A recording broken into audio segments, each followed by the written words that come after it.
Tapi mengetahui fakta historis dan teologis tentang Yesus, apakah menyelamatkan? Saya mau tanya. Ya.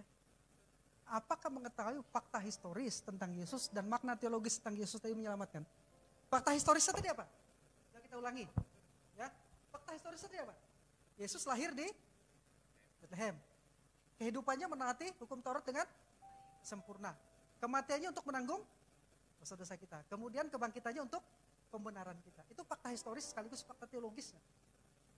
Tapi apakah dengan mengetahui itu seseorang sudah selamat? No, tapi mengetahui saja tidak menyelamatkan seseorang. Seseorang diselamatkan ketika menerima fakta historis dan teologis itu. Menerima kebenaran historis dan teologis itu. Menerima, itu yang menyebabkan orang diselamatkan. Coba, mendengar mengetahui tidak menyelamatkan. Tapi orang harus mendengar dan mengetahui. Supaya dia bisa menerima. Oke? Jadi mengetahui, mendengar dan mengetahui belum menyelamatkan. Anda boleh memiliki pengetahuan teologi, pengetahuan doktrinal apapun, sehebat apapun. Kalau saudara tidak menerima, saudara tidak ada apa-apa di situ. Jadi kita bisa mengetahui Yesus itu siapa. Apa yang dia lakukan. Tapi kalau kita belum menerima siapa dia, belum mengakui menerima apa yang dia lakukan bagi kita, kita belum diselamatkan. Ini ayatnya. Sebab jika kamu mengaku dengan mulutmu bahwa Yesus adalah Tuhan dan percaya dalam hatimu bahwa Allah telah membangkitkan dia dari antara orang mati, maka kamu akan apa? Selamat. Pengakuan, penerimaan dan pengakuan yang menyebabkan kita selamat.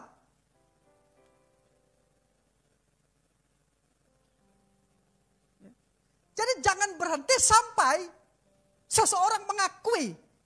Jadi kita membeberkan fakta historis, makna teologis dari Injil Yesus Kristus. Jangan berhenti sampai di situ. Harus sampai pada apa? Penerimaan. Dengan cara apa? Percaya dalam hati dan mengaku dengan mulutnya. Ini yang kita sebut orang itu sudah menerima Injil. Kalau tadi belum menerima, tapi mendengar. Oke? Bisa menangkap? Mendengar dan menerima belum? Beda. Saya memberitahu kepada saudara fakta historis tentang Yesus. Saudara mendengar, betul? Saya memberitahu makna teologisnya, saudara mendengar, betul? Tapi masalahnya saudara menerima apa tidak? Belum tentu semua menerima. Maka hari ini tidak cukup hanya mendengar, mengetahui dan mendengar, tapi menerima kebenaran itu. Sebab dengan hati kita percaya setelah kita mendapatkan dan mengetahui. Ya.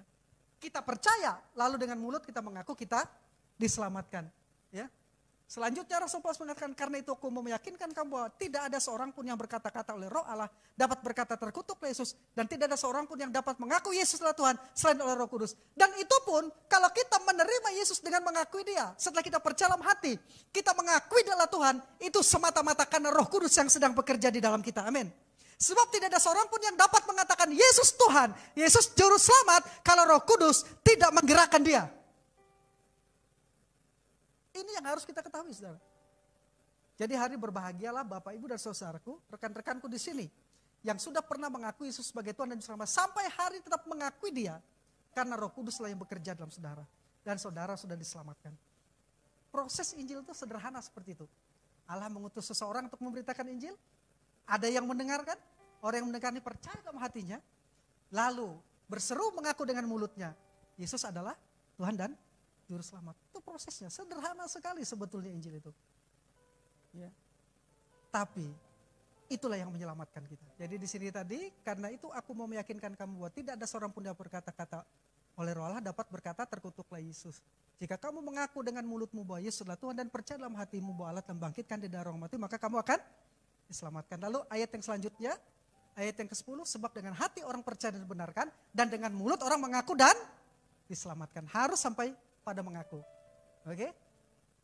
Saya telah menjelaskan bahwa Injil Yesus Kristus itu adalah Injil keselamatan. Jadi ketika saya bicara tentang Injil keselamatan sama dengan Injil Yesus Kristus. Injil yang mana? Yang saya bicarakan tadi. Kebenaran historis dan teologis tentang Yesus Kristus dari kelahirannya sampai kebangkitannya. Itu Injil. Itu yang kuberitakan kata Rasul Paulus. Itu yang kusampaikan kata Rasul Paulus. Ya.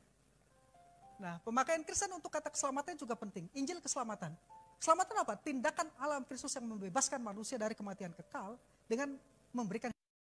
Bapak, Ibu, dan saudaraku dikasihi oleh Tuhan, jika seseorang tidak mendapatkan hidup yang kekal di dalam dirinya, dia tidak bisa masuk surga. Sederhana sekali. Yesus dalam Yohanes pasal yang ketiga, ayat yang ketiga, mengatakan, Jika kamu tidak dilahirkan kembali, kamu tidak dapat melihat kerajaan Allah. Jangankan melihat kerajaan surga, melihat kerajaan Allah. Masuk kerajaan Allah, melihat saja tidak bisa. Betul. Yohanes pasal 3 ayat 3, betul ya? Jika kamu tidak dilahirkan kembali, kamu tidak dapat melihat kerajaan Allah. Jangankan masuk, melihat saja tidak bisa. Maka yang dimaksud dengan keselamatan adalah penanaman hidup baru, penanaman hidup kekal di dalam kita. Sebab hidup kekal ini bertentangan dengan kematian kekal. Kita di dalam Efesus pasal 2 ayat yang kedua, mati karena dosa-dosa dan pelanggaran kita. Maka keselamatan itu terjadi ketika kita yang mati diberikan kehidupan yang kekal di dalam kita. Itu keselamatan. Definisi keselamatan itu sederhana saja saudara. Jangan dibuat ribet.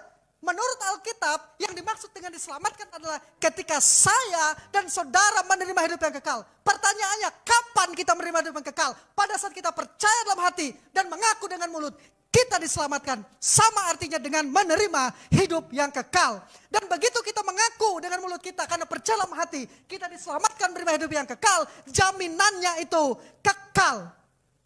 Yohanes pasal 10 ayat 27 sampai ayat 30 memberitahukan kepada kita bahwa setiap domba semua yang diberikan kepadaku oleh Bapa tidak akan binasa, kata Yesus. Tidak ada seorang pun yang dapat melepaskan, merebut mereka dari tanganku. Dan tidak ada seorang pun yang dapat merebut mereka dari tangan Bapa, kata Yesus. Jaminan kita yang percaya kepada Yesus selamat, itu artinya tidak bisa hilang. Karena yang menjaminnya adalah Yesus. Kalau saya memegang Yesus, saya bisa melepaskan tangan saya. Tapi Yesus katakan di Yohanes pasal yang ke-10, ayat yang ke-28 dan ayat yang ke-29. Tidak ada seorang pun yang dapat merebutnya dari tanganku. Lalu dikatakan lagi, tidak ada seorang pun yang dapat merebutnya dari tangan Bapa. Pegangan rangkap dua memberikan jaminan bahwa begitu kita percaya dalam hati kita bahwa Yesus adalah Tuhan dan Juru Selamat, lalu mengaku dengan mulut kita, Dialah Tuhan dan Juru Selamat kita. Kita seketika diselamatkan. Kita seketika mendapatkan hidup kekal. Kita seketika lahir baru. Karena lahir baru itu tidak dapat dilihat. Tapi dapat diidentifikasi. Bagaimana caranya? Salah satu identifikasinya adalah ketika kita percaya dalam hati dan mengaku dengan mulut kita. Yesus adalah Tuhanku. Yesus adalah Juru Selamatku. Sebab tidak ada orang yang dapat mengaku jika Roh Kudus tidak menggerakkan dia, kata Alkitab tadi. Maka saat itu kita sudah lahir baru. Dan jaminannya pasti. Sudah lahir baru dan jaminannya pasti. Jangan mau digoyahkan dengan keraguan-keraguan. Kalau engkau sudah mengaku Yesus Tuhan dan Juru Selamatmu. Mengaku Yesus Tuhanmu, Juru Selamatmu. Engkau sudah diselamatkan dan mendapat hidup kekal. Karena tidak ada seorang pun yang bisa mengaku Yesus Tuhan, Yesus Juru Selamatnya. Kalau Roh Kudus tidak menggerakkan dia. Tidak bisa. Berarti Roh Kudus yang menggerakkanmu. Karena engkau sudah diselamatkan. Itu saudara, sederhana sekali. Itu dimaksud dengan keselamatan. Dan itu harus lahir dari atas. Kata lahir baru di sana. Jika seseorang tidak dilahirkan kembali. Genete anoten. Dilahirkan kembali. Kata Yunaninya, genete anoten. Genete itu artinya dilahirkan. Anoten itu berarti dari atas. Tapi dalam teks bahasa Indonesia, lahir kembali. Padahal sebenarnya bisa juga diterjemahkan, jika seseorang tidak dilahirkan dari atas, genete anoten. Jika seseorang tidak dilahirkan dari atas, berarti pekerjaan Allah. Dia tidak dapat melihat, apalagi masuk, melihat pun tidak dapat. Tapi bagaimana kita tahu bahwa kita sudah lahir kembali? Sederhana saja, sederhana sekali. Hanya dengan percaya dalam hati dan mengaku dengan mulut.